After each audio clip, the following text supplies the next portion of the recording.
Se a sua empresa ou se o seu cliente é obrigado a pagar aquele adicional na alíquota do ICMS destinado a um fundo para combate à pobreza, que aqui em Alagoas a gente chama de FECOEP, e se você tem dúvida sobre a legitimidade, a legalidade ou mesmo a validade da cobrança desse tributo, tenho certeza que esse vídeo e o recado que eu vou dar hoje aqui é para você.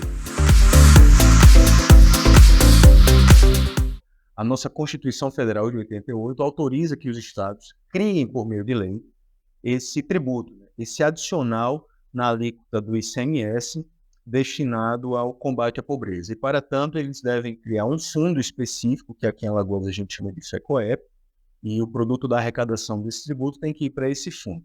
O primeiro detalhe importante aqui que merece consideração é o seguinte, é que a Constituição diz que esse adicional na alíquota do ICMS ele pode ser cobrado, instituído e cobrado apenas nas operações com produtos e serviços supérfluos. E o que vem acontecendo é que, a partir daí, cada estado tem criado a sua própria legislação, as suas próprias leis, e disciplinado da forma como bem entendem a cobrança desse tributo. Aqui em Alagoas, por exemplo, há 3 grupos de produtos classificados pelo Estado de Alagoas. Há o grupo daqueles itens considerados como itens da cesta básica, e sobre esse grupo o adicional é zero, portanto, estão isentos da contribuição desse adicional. Há um outro grupo, no outro extremo, que são aqueles itens considerados altamente supérfluos, vou me permitir chamar assim, e o Estado de Alagoas cobra um adicional de 2 pontos percentuais.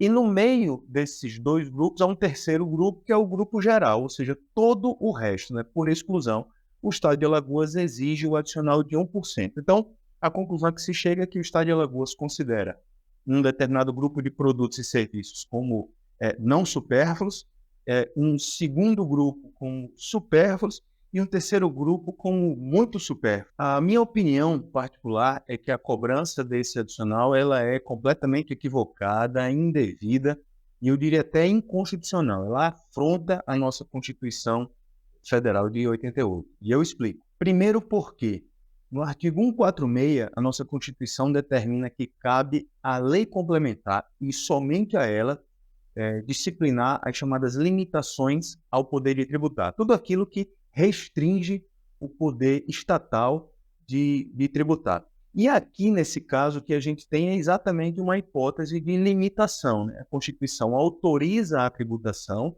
mas, por outro lado, restringe a aplicação dessa regra, dessa incidência tributária, somente às operações com produtos e serviços supérfluos. E aí fica a pergunta, o que é um produto supérfluo? Qual é o conceito de supérfluo? É exatamente por esse motivo que deveria existir uma lei complementar disciplinando essa questão, para poder padronizar essa tributação no Brasil inteiro, de modo a evitar que cada estado crie sua própria regra, de um jeito diferente, o que vai criar, inclusive, um ambiente que afronta um ambiente de livre competição, de livre concorrência. Porque imagine se um determinado estado considera um determinado item, por exemplo, ovo de galinha para consumo humano.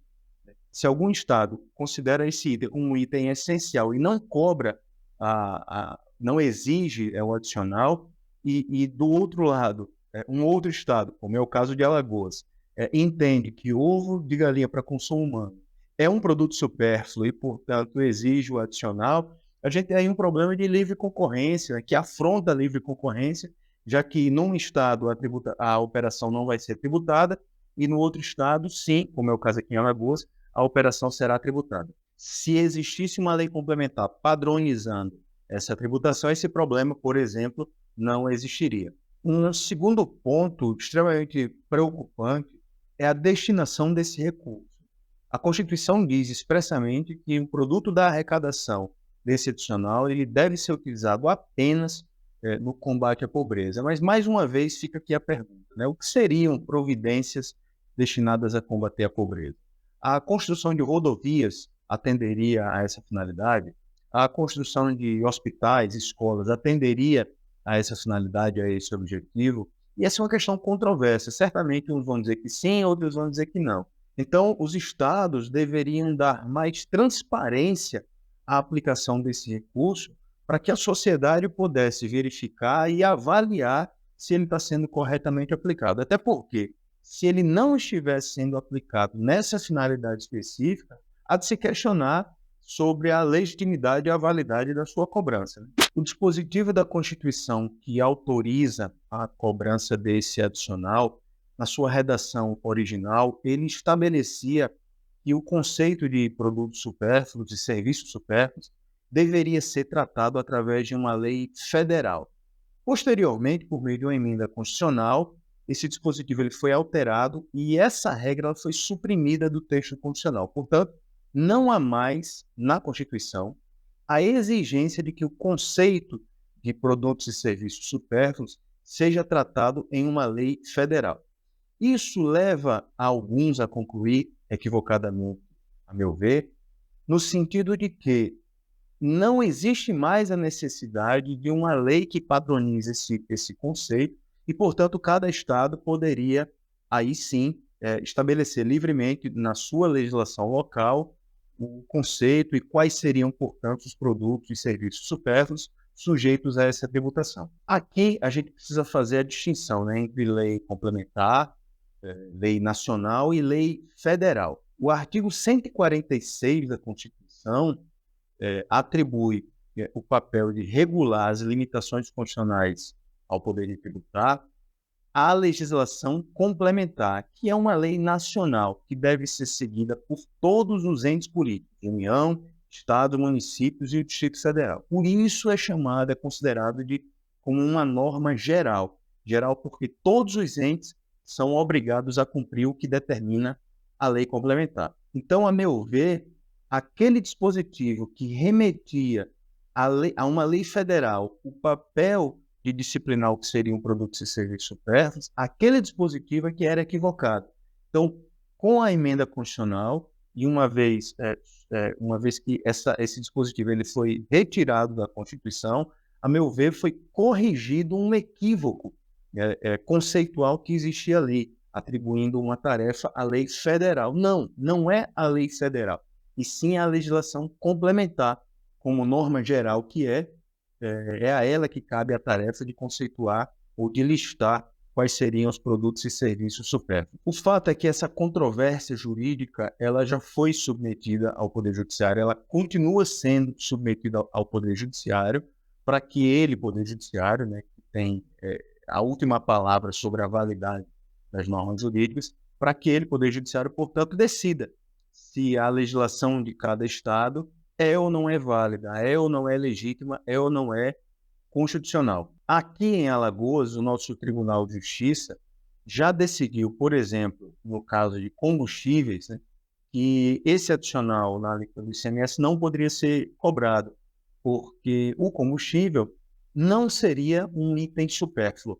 Também já há precedentes aqui do nosso Tribunal de Justiça de Alagoas em relação a alguns itens alimentícios especificamente, porque a legislação determina e classifica esses itens, esses alimentos como supérfluos, e o Tribunal de Justiça entendeu que, no caso específico, os produtos não poderiam ser considerados como supérfluos, razão pela qual não se submeteriam à incidência desse adicional na alíquota do ICMS. Por outro lado, o Tribunal de Justiça aqui de Alagoas, não vem acolhendo a tese de que seria necessário a existência de uma lei complementar para padronizar o conceito de que seriam produtos e serviços supérfluos, para dar legitimidade e validade à legislação local. Essa inconstitucionalidade formal, assim como denominou o Tribunal de Justiça aqui de Alagoas, portanto, não existiria.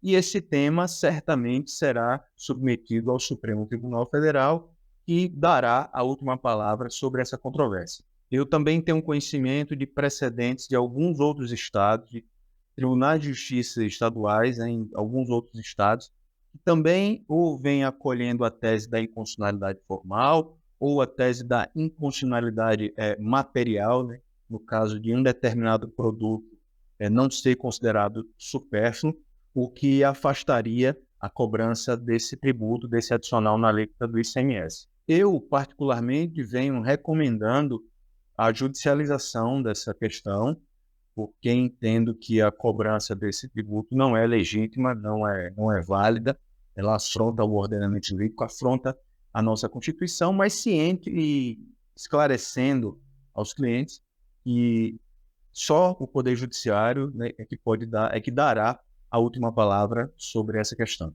E enquanto esses processos vão tramitando aí na Justiça, a gente fica aqui na expectativa de que o Supremo Tribunal Federal possa avaliar e decidir sobre essa controvérsia jurídica, né? E aí, o que achou desse vídeo? Espero que de alguma forma ele possa te ajudar e contribuir aí na avaliação do seu caso. Deixa aí os comentários. Forte abraço, hein? Tchau.